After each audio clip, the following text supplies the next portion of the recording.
கரூரில் அதிமுக முன்னாள் சட்டமன்ற உறுப்பினர் பாஜகவில் இணைந்தார். கரூரில் அதிமுக முன்னாள் சட்டமன்ற உறுப்பினர் கூவடிவேல் பாரதிய ஜனதா கட்சியில் இணைந்தார். மாவட்ட தலைவர் வி. செந்தில் தலைமையில் பத்திரிகையாளர்களை சந்தித்தார். மேலும் அதிமுகவை சார்ந்த முன்னாள் சட்டமன்ற உறுப்பினர்கள் சில தினங்களுக்கு முன்பு டெல்லியில் பாரதிய ஜனதா கட்சியின் தலைவர்கள் முன்னிலையில் இணைந்தார்கள்.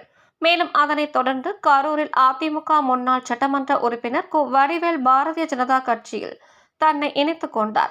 மேலும் கூறுகையில், அதிமுகவில் எம்ஜிஆர் அவர்கள் தொடங்கிய பொழுது அதனுடைய லட்சியம் வேறு, ஆனால் தற்போது செயல்பட்டு கொண்டிருக்கும் அதிமுகவின் லட்சியம் வேறு, முழுமையாக மாறிவிட்டது என்றார். உலகத்திலேயே தலைவர் யார் என்றால் எம்ஜிஆர் தான்.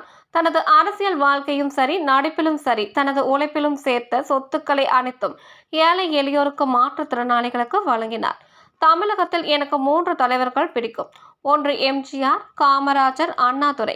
அதேபோல் இந்திய அளவில் எனக்கு 2 தலைவர்களை பிடிக்கும். ஒன்று வாஜ்பாய், இன்னொன்று நரேந்திர மோடி.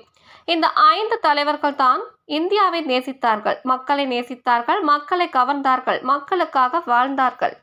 அதேபோல் பாரதிய ஜனதா கட்சி கொள்கை ரீதியாக அணுகுமுறை, மேலும் தமிழகத்தில் நல்ல இளம் தலைவராக அண்ணாமலையின் ஆளுமை மிக சிறந்த ஆளுமையாக உள்ளது என்றார்.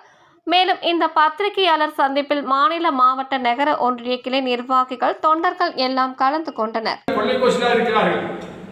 இந்த கொள்ளைக்கோஷ் மத்தியிலே நான் போய் என்ன செய்ய முடியும்? உண்மையான நாட்டுக்காக உழைக்கக்கூடிய இயக்கம், உலகத்திலேயே சிறந்த இயக்கம் பாரதிய ஜனதா பார்ட்டி.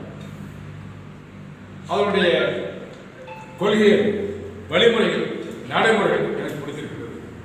அதே போல பாரதிய ஜனதாவுக்கு ஒரு அருமையான, தமிழகத்தை பொறுத்தவரை ஒரு அருமையான தலைவர், யங் டர்க்கின்னு சொல்லுவாங்க. அருமையான தலைவர் கிடைத்திருக்கார் அண்ணாமலை அவர்கள். அவருடைய பேச்சுகளும், பதில்களும், கேள்விகளும் எங்களை கவர்ந்தது. அதுதான் நாங்கள் இயக்கத்தை மாறுபடுத்த 40, 50 ஆண்டு காலமாக இருந்த இயக்கத்திற்கு மாறுபடுத்த காரணம்